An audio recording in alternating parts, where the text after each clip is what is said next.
অনু village রান্না করে সকলকে স্বাগত। আজকের ভিন্ন স্বাদের আরেকটি রান্নার ভিডিও নিয়ে আপনাদের সামনে উপস্থিত হলাম। আজকের আপনাদের দেখাবো হলুদ ভাতের চিংড়ি কিভাবে বানাই। সেটা দেখতে গেলে আমার ভিডিওটাকে পুরোটা দেখতে হবে, ভিডিওটাকে লাইক করতে হবে, সাবস্ক্রাইব করতে হবে। বন্ধুরা, তোমরা আমার সঙ্গে থেকো, তাহলে ভিন্ন ভিন্ন রান্না ভিডিও নিয়ে আপনাদের সামনে উপস্থিত হব। তাহলে কি কি লাগছে হলুদ ভাতের চিংড়ি করতে গিয়ে, এখানে দেরাদুন রাইস ভাত করে রেখেছি, গরম রয়েছে এখনো। আর লাগছে চিংড়ি মাছ, নুন হলুদ চিংড়ি মাছে মাখিয়ে রেখেছি, একটু নুন দেব, নুন হলুদ মাখিয়ে রাখলাম চিংড়িটাকে।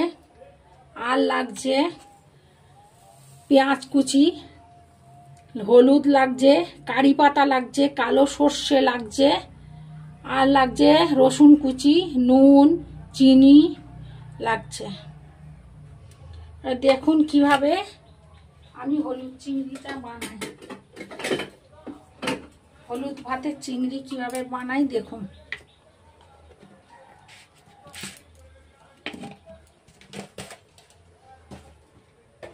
প্রথমে আমি কড়াতে সাদা তেল দেব,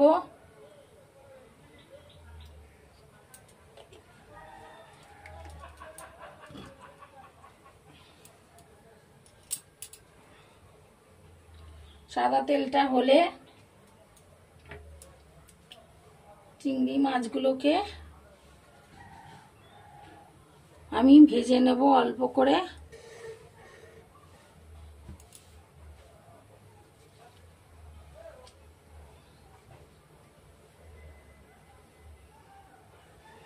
গরম হয়ে গেছে,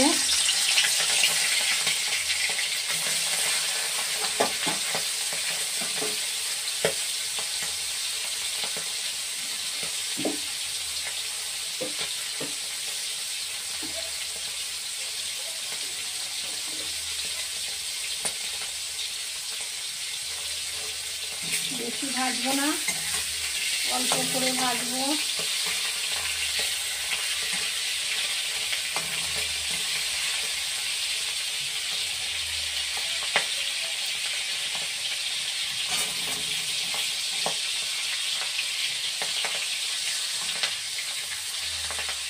একটু অল্প ব্রাউন কালার আসবে, তুলে নেব।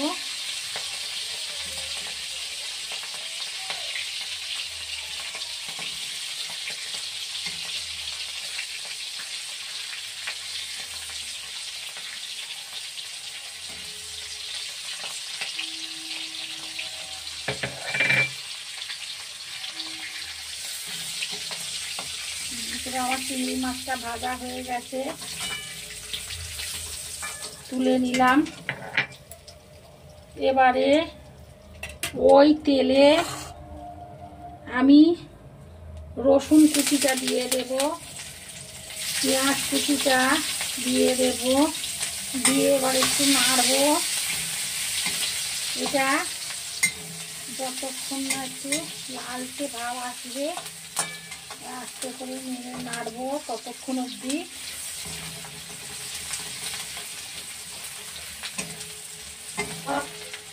দেরাদুন রাইস বন্ধুরা, তোমরা যে কোনো চালের ভাত পুরো দুধের স্বর হলেও হবে, তোমরা করে বাড়িতে খেও। এইভাবে দেখবে, খেয়ে একবার কিরম লাগে, বাচ্চাদের দেবে। একঘেয়েমি বাচ্চারা যারা এই একই রকম খাচ্ছে, টিফিনেও দিয়ে দিতে পারো বাচ্চাদের।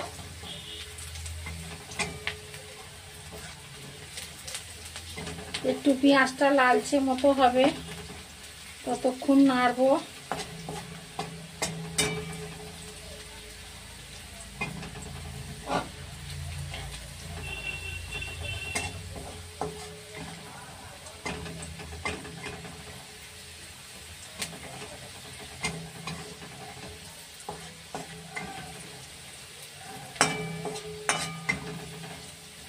সুন্দর একটা গন্ধ আসছে, স্মেল আসছে বন্ধুরা। এর মধ্যে আমি কালো সর্ষেটা দিয়ে দেব অল্প করে। কালো সর্ষেটা আমি দিয়ে দিলাম।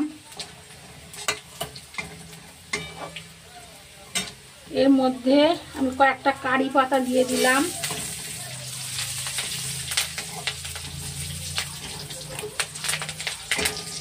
এর মধ্যে আমি ভাতটা দিয়ে দিলাম। ভাতটা এমনি করবে, এতে কিছু দিতে লাগবে না বন্ধুরা। তোমরা নুন দিয়ে, অল্প নুন দিয়ে করে নিতে পারো।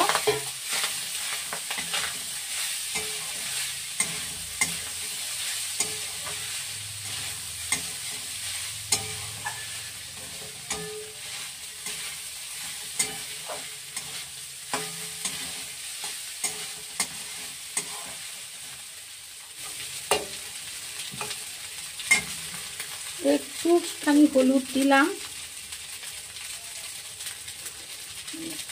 নুনটা দিলাম,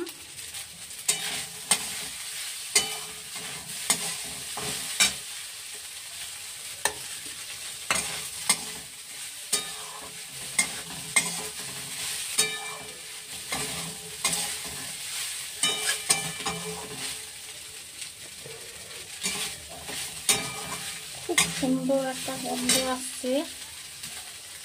চিনিটা দিলাম, অল্প একটু চিনি দিতে হবে। দিয়ে মাছটা আমি দিয়ে দিলাম।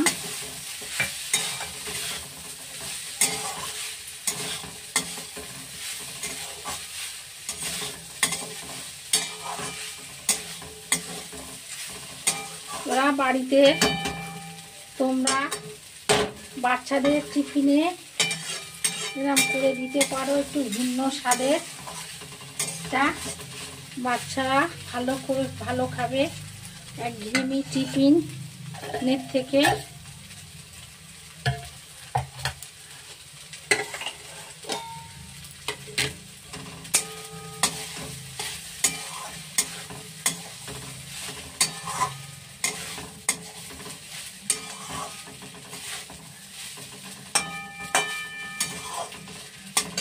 আমার হলুদ ভাতের চিংড়ি হয়ে গেছে।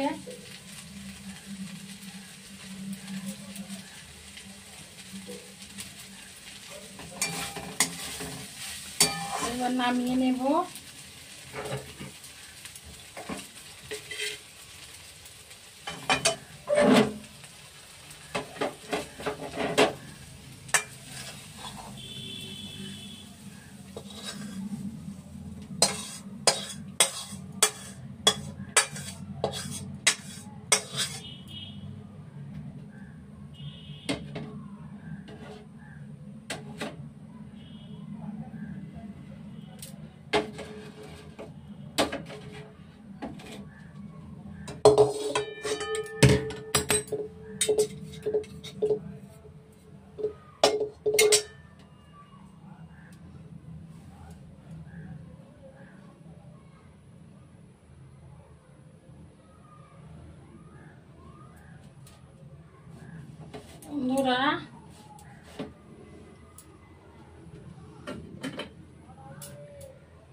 বন্ধুরা আমার হলুদ ভাতে চিংড়ি হয়ে গেছে।